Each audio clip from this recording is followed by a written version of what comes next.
Setelah Hao-Chen berhasil mengalahkan Austin Gripen mode Dewa Hukuman Langit, dengan itu akhirnya membangkitkan kembali kesadaran Hao-Yu di tubuh utamanya.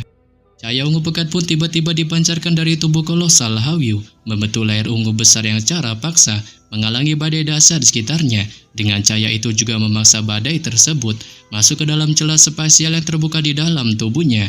Dan sementara perubahan terjadi pada Hao-Yu yang kali ini mencoba mendapatkan kesadarannya kembali, Hao-Chen pun yang melihatnya segera memanfaatkan kesempatan ini untuk membantunya saat ia mengangkat pedang naga Dewa Iblis di tangannya dengan erat. Di balik aura cahaya pekat yang dipadukan dengan kekuatan garis keturunan, Hao-Yu segera menyelimuti tubuhnya dengan lapisan api ungu keemasan dan keenam sayap di punggungnya mengepak dengan keras, serta ia mulai terbang ke langit dengan pedang naga Dewa Iblis untuk melakukan serangan tebasan. Namun melihat tindakan dari Hao-Chen, Austin Gripen pun mulai melontarkan teriakan paniknya dengan menyebutkan bahwa tindakan yang dilakukannya itu tampaknya sia-sia, dikarenakan itu tak akan memberikan keuntungan apapun baginya, mengingat jika ia kali ini memokatkannya, maka dirinya dipastikan juga akan mokat. Setelah melontarkan teriakannya ini, cahaya abu-abu pekat di tubuh Austin Gripen pun membumbung di udara, dan kepala penghancurnya benar-benar telah terlepas dari tengahnya akibat gabungan kekuatan 8 kepala lainnya. Diikuti tubuhnya dengan cepat berubah kembali menjadi wujud manusia dengan bentuknya persis seperti sebelumnya, tanpa lagi memiliki warna ungu, melainkan yang tersisa hanyalah warna abu-abu yang dipenuhi aura kehancuran. Tapi mendengar teriakan panik dari Austin Gripen, suara Hao-Yu pun menggema dari lubuk hati Hao-Chen dengan menyuruhnya untuk tak mengiraukannya dan bergegas membantainya tanpa membiarkannya bisa lolos. Sebelum kemudian tubuhnya yang kolosal berubah menjadi seberkas cahaya ungu saat menyerbu ke arah Hao-Chen. Hingga pada saat yang sama, cahaya ungu yang telah menghentikan badai elemen penghancur itu segera menghilang, membentuk gelembung ungu besar yang menyelimuti Hao-Chen dan Austin Gripen. Saat ini adalah daya ikat antara Hao-Yu dan Hao-Chen. Dengan kekuatan luar biasa yang tak terlukiskan ini memenuhi sekujur tubuh Hao-Chen, dan baju jira emas keunguan yang megah menutupi tubuhnya. Dengan baju jira ungu kemasan itu agak mirip dengan baju jira keabadian dan penciptaan miliknya sebelumnya, yang bahkan ketika ia mengenakan baju jiranya itu sebelumnya, Hao-Chen tak merasa dirinya telah melampaui batas ranah tersebut. Tapi sekarang setelah ia mengenakan jira Hao-Yu, dirinya tiba-tiba merasa telah mencapai level yang sama sekali baru dan sepenuhnya memasuki ranah yang baru tanpa seperti halnya seorang dewa. Dengan ini jelas kekuatan seorang dewa yang telah diberikan Hao-Yu kepadanya, sebelum kemudian ia dengan cepat memindahkan pedang naga Dewa Iblis ke tangan kirinya, sementara pedang Hao-Yu emas keunguan berkepala 8 yang muncul di tangan kanannya. Dan pada saat yang sama, Hao-Chen tak kuasa menahan berbagai macam emosi, sebab ia tak pernah berpikir akan ada hari di mana dirinya mencapai tingkat dewa, maupun berpikir bahwa ia akan menggunakan pedang badas yang merupakan wujud perubahan Hao-Yu dan Kaisar Dewa Iblis. Namun ketika Hao-Chen masih memikirkan hal ini, pedang naga Dewa Iblis di tangannya pun tiba-tiba menyala dengan api kemasan gelap yang pekat. Diikuti suara Dewa Iblis Pengsu menggema di telinganya, menyuruhnya untuk memanfaatkan kesempatan terakhirnya dan juga kesempatan terakhir mereka, sebab beliau merasa Austin Gripen telah secara pribadi mengeluarkan kepala penghancurnya. Sekaligus ini juga merupakan inti dari kekuatan penghancur Dewa Hukuman Langitnya. Dan jika ia kali ini berhasil membantainya, maka kekuatan penghancuran Austin Gripen tak akan pernah kembali lagi, dikarenakan itu akan dimurnikan oleh kekuatannya sendiri, sehingga empuannya pun menyarankannya untuk bergegas melakukannya. Saat ini pun buat Hao-Chen segera menunjukkan kepatuhannya. Dengan kobaran api emas gelap menyala dan ia dapat dengan jelas merasakan bahwa pedang naga Dewa Iblis benar-benar telah mencapai tingkat dewa. Tanpa kobaran api emas gelap itu seperti halnya Kaisar Dewa Iblis yang sedang membakar nyawanya sendiri. Dan yang lebih mengagumkan lagi adalah Hao-Chen sama sekali tak merasakan aura kegelapan sehingga hal itu tak mempengaruhinya sama sekali. Tapi melihat Hao-Chen berniat untuk menyerangnya secara brutal, Austin Gripen pun secara panik lagi-lagi mencoba melontarkan baceritannya dengan menyuruhnya untuk kali ini tak menyerangnya. Didasari atas Hao-Yu binatang iblis kesayangannya adalah bagian dari dirinya, sementara ia adalah inti dari Dewa Hukuman Langit Chimera berkepala 9. Dikarenakan jika ia kali ini membantainya, maka dipastikan Hao-Yu-nya juga akan mokat. Sehingga empuannya pun melontarkan kesepakatan pada Hao-Chen, yang mana jika asalkan ia kali ini mau mengampuninya, maka ia bersedia mencari cara untuk sepenuhnya memisahkan Hao-Yu dari tubuhnya dan akan menjadi dirinya. Sementara ia akan menjadi dirinya sendiri di masa depan, yang memungkinkan mereka akan menjadi dua makhluk yang benar-benar berbeda, dengan ia bahkan bisa berjanji padanya bahwa ia tak akan menghancurkan alam manusia ini lagi. Setelah mendengar perkataan dari Austin Gripen, Hao Chen pun sontak terdiam di balik kegundahan di hatinya. Sebab ketika mendengar bahwa Hao Yu juga akan mokat, ia tak kuasa menahan rasa merinding di sekujur tubuhnya. Ya, meskipun ia sudah menduganya sebelumnya, nyatanya mendengarnya secara langsung dari Austin Gripen sudah membuat hatinya menjadi kacau balau. Tapi di sini Hao Yu pun mencoba menyadarkannya dengan menyuruhnya untuk tak mendengarkan baceritan tak penting dari Austin Gripen, melainkan harus segera membantainya. Sebab jika ia kali ini tak mokat, maka kehancuran akan selalu ada, dan selama kehancuran masih ada, dipastikan mereka tak akan memiliki kebebasan penuh, dikarenakan setelah makhluk brutal itu memulihkan kemampuannya, ia akan tetap melawan mereka. Tapi jika ia mokat, maka mereka mungkin masih memiliki kesempatan untuk terlahir kembali dan memiliki kendali bebas atas dunia manusia. Diikuti teriakan marah Kaisar Dewa Iblis Feng Shui menggema di pedang naga iblis dengan menyuruhnya untuk bergegas membantainya. Menyebabkan Hao Chen pun yang mendengarnya akhirnya mengambil keputusan bulat untuk membantai Austin Gripen. Saat ia segera mengangkat kedua pedang Hao Yu dan Dewa Iblis Feng Shui di tangannya, disertai energi surgawi dari Dewa Penciptaan yang tanpa ampun secara brutal dilesatkannya ke arah Austin Gripen, sehingga mengakibatkannya pun yang tak sanggup menahan serangannya pada akhirnya mokat. Dengan semua aura kehancuran pun seketika menghilang, maupun semua pilar Dewa Iblis yang dimiliki oleh para iblis yang telah memerintah benua Seng Modalu selama lebih dari 6.000 tahun. Dan pada saat cahaya ungu ini menyebar, langit tampak terbelah serta tanda-tanda kemasan samar mulai muncul sebelum perlahan menyebar. Dengan di bawah warna kemasan ini, kegelapan yang menyelimuti sekitarnya perlahan lenyap menghilang, dan matahari kemasan secara bertahap menampakkan dirinya melalui jejak cahaya yang bahkan kepala kuil pertama dari kuil kesatria, siapa lagi kalau bukan pahlawan abadi Xiao Hu, mulai mengalami ketremoran hebat melihat pemandangan ini. Di balik situasi haru ditunjukkannya, yang meskipun tak meneteskan air mata, ia menjadi lebih emosional daripada yang pernah dialami sepanjang hidupnya. Dan bukan hanya beliau, setiap pahlawan abadi, setiap manusia yang hadir, bahkan semua menatap kosong ke arah sinar matahari yang semakin lama semakin menyilaukan. Tanpa matahari itu seolah memberitahu mereka bahwa kegelapan telah berakhir, dengan zaman kegelapan yang telah menyelimuti benua Seng Modalu selama lebih dari 6.000 tahun akhirnya sepenuhnya berakhir. Oleh karenanya setelah berhasil membantai Austin Gripen, Hao Chen pun mendarat dengan lembut di tanah. Di balik kepucatan yang ditunjukkan di raut wajah tampannya, dengan itu disebabkan atas dirinya yang telah sepenuhnya membantai Austin Gripen dan akhirnya membebaskan manusia dari belenggu zaman kegelapan. Tapi demikian tak ada kegembiraan sama sekali di raut wajahnya, dikarenakan ia menemukan pedang emas Hao Yu berkepala 8 di tangannya lenyap saat jatuh ke tanah, maupun jira miliknya berubah menjadi untaian cahaya ungu yang juga menghilang di udara. Diikuti kilatan cahaya kemasan gelap yang ternyata sosok Dewa Iblis Feng Shui muncul beberapa meter jauhnya dari Hao Chen, sehingga mengakibatkan para petinggi iblis yang tersisa dengan cepat berkumpul untuk mengitarinya tanpa mencoba melindungi penguasa terkuat mereka itu. Namun kabut hitam tipis terus menyebar ke udara dari para petinggi iblis, sementara aura mereka juga mulai melemah dengan cepat. Didasari atas pondasi rasi iblis mereka telah sepenuhnya dimusnahkan, sebab semua kekuatan dari alam lain mulai menyebar dari para iblis seiring dengan hancurnya pilar Dewa Iblis, memungkinkan kultivasi mereka menurun seiring dengan menyebarnya kegelapan serta kekuatan mereka dari alam lain.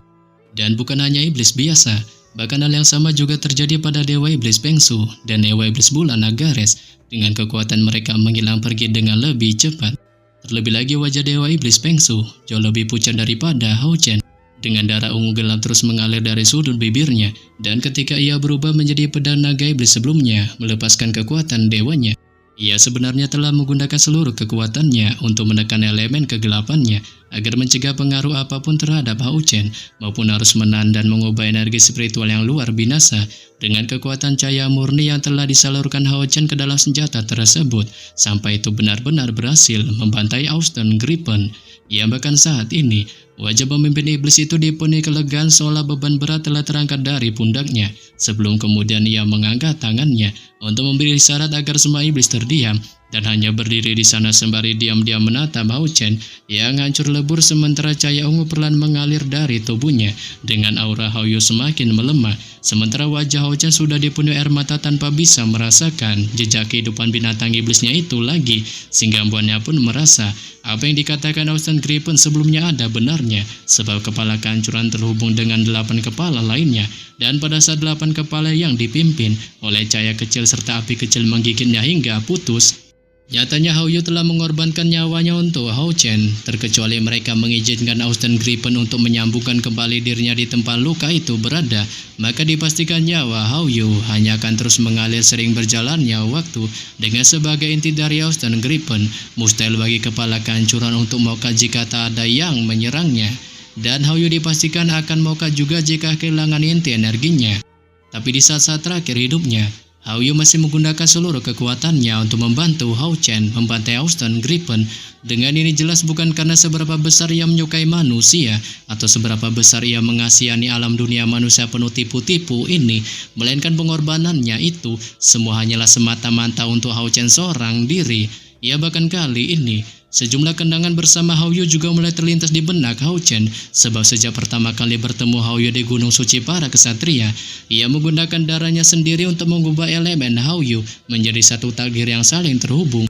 Saat seiring dirinya tumbuh, Hao Yu selalu menemaninya tumbuh bersamanya, memunculkan sejumlah kepalanya yang akan tumbuh setiap kali ia tumbuh dewasa.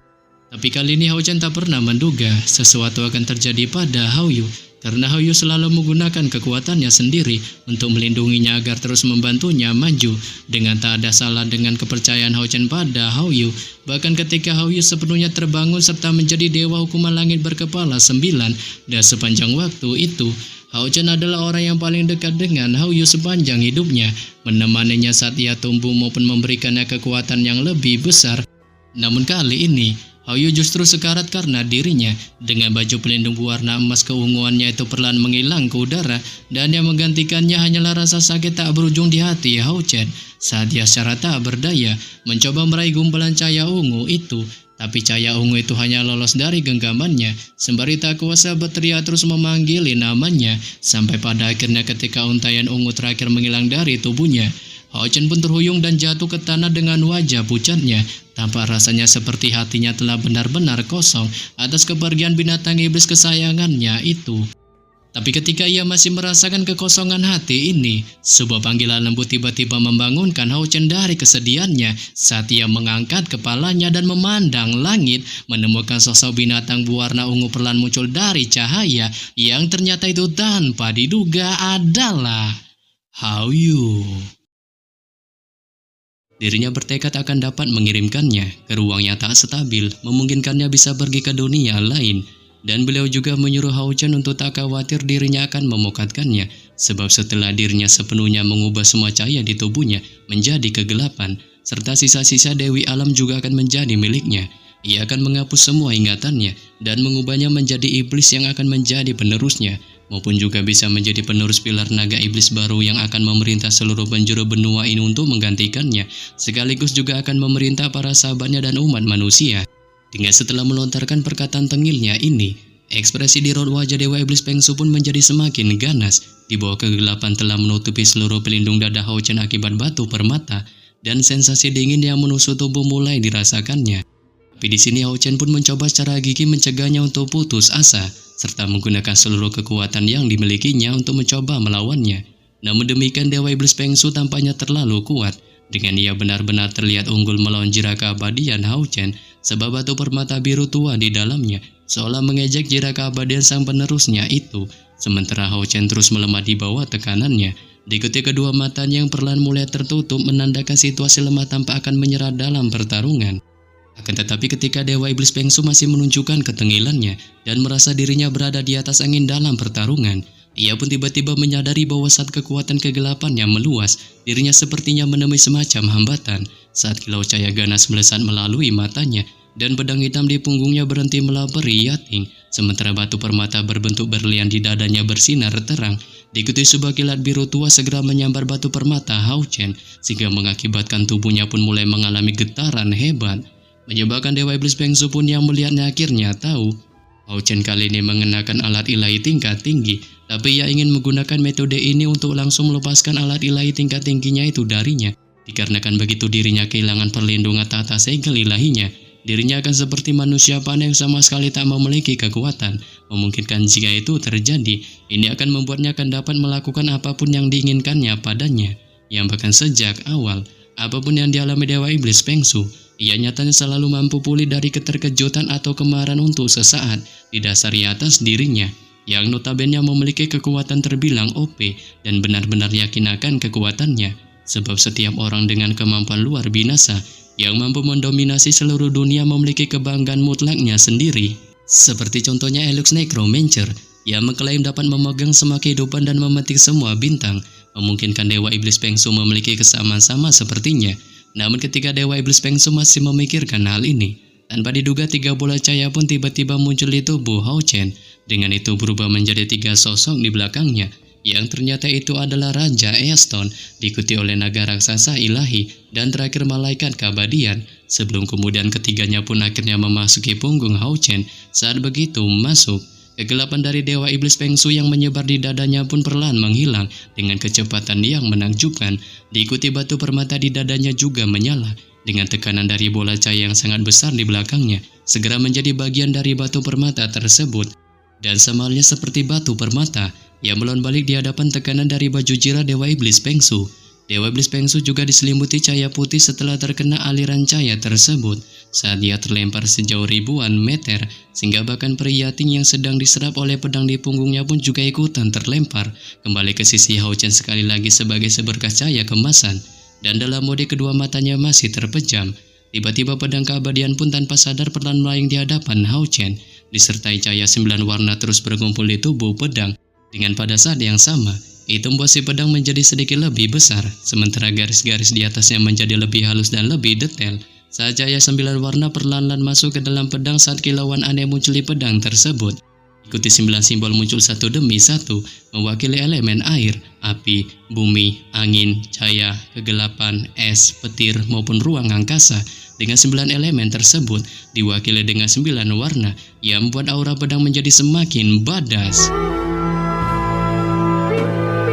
Setelah aura pedang keabadian Hao Chen menjadi semakin badas, pedang keabadian itu pun mulai berputar terbalik dengan gagangnya mengarah ke atas. Tanpa pedang itu telah sepenuhnya menyerap aura yang menimbulkan rasa takut pada Dewa Iblis Pengsu, sehingga kali ini pedang itu tampak bukanlah lagi pedang keabadian, melainkan pedang keabadian dan penciptaan yang merupakan alat yang telah melampaui keilahian.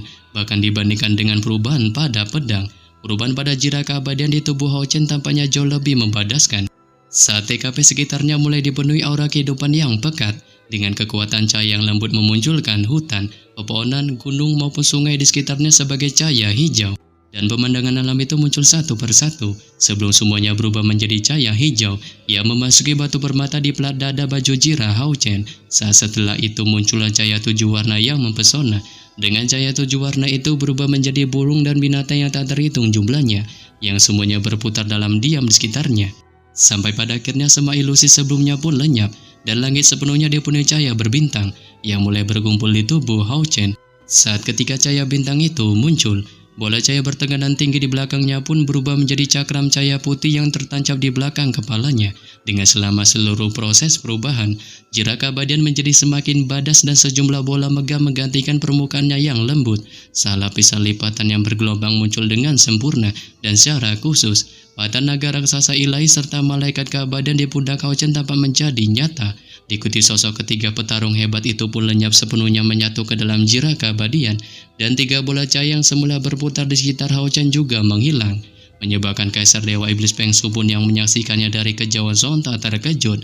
Dengan tekanan yang menyebabkannya merasa takut sangat membebani kesadarannya, sehingga ia benar-benar lupa untuk menyerang Hao Chen ketika menyaksikan seluruh proses itu berlangsung, sebab ia tahu ini jelas merupakan kekuatan sebenarnya dari tata segel ilahi keabadian dan penciptaan, berbanding terbalik dengan wujud aslinya sebagai alat jiwa ilahi.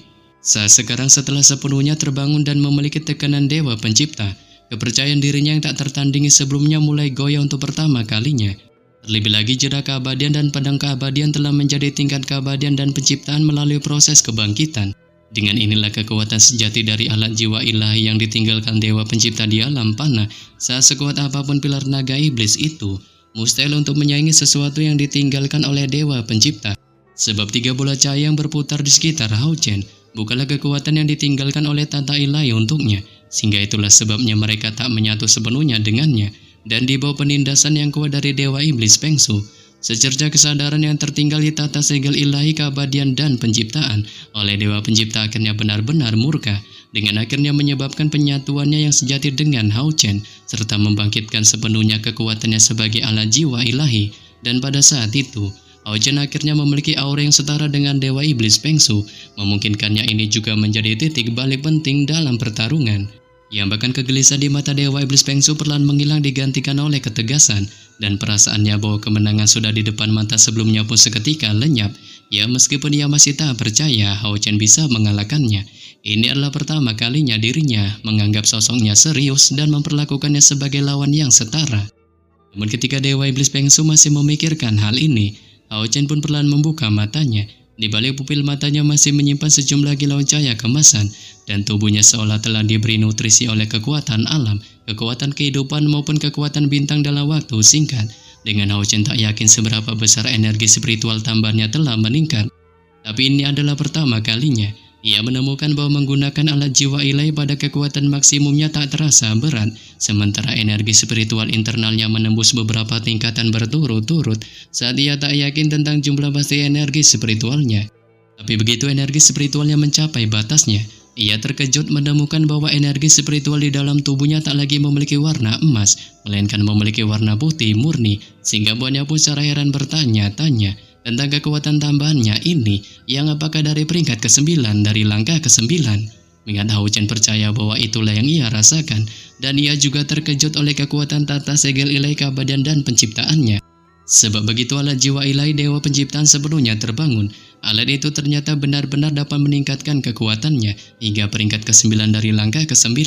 Dengan tingkat ini juga tampaknya memenuhi syarat dasar untuk menggunakan tata segel ilahi keabadian dan penciptaan setelah sepenuhnya terbangun.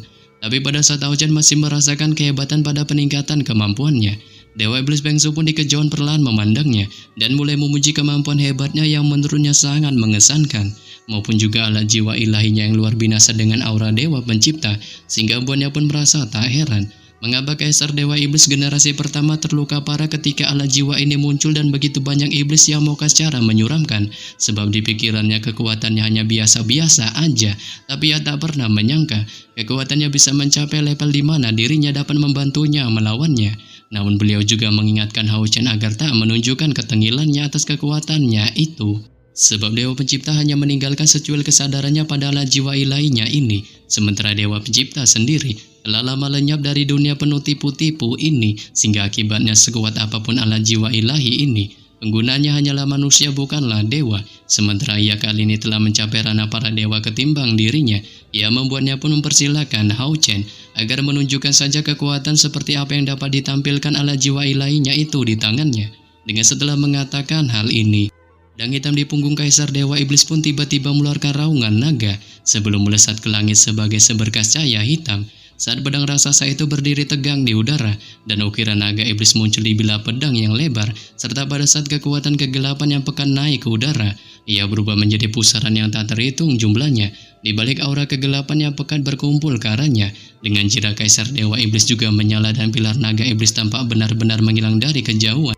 Dan ketika itu muncul kembali, ia berada di belakang Dewa Iblis Feng Shui, mewarnai seluruh langit dengan warna emas gelap langsung berhadapan dengannya. Ya, meskipun para prajurit manusia dan iblis di bawahnya tak dapat melihatnya, mereka tampaknya masih sedikit dapat merasakannya, bahwa Dewa Iblis Feng Shui tak hanya menggunakan perubahan Dewa Iblisnya, melainkan juga benar-benar menggunakan kekuatan badas pilar naga iblis. Dengan ini juga berarti bahwa Dewa Iblis Feng Shui telah menggunakan kekuatan penuhnya untuk bertarung melawan Hao Chen.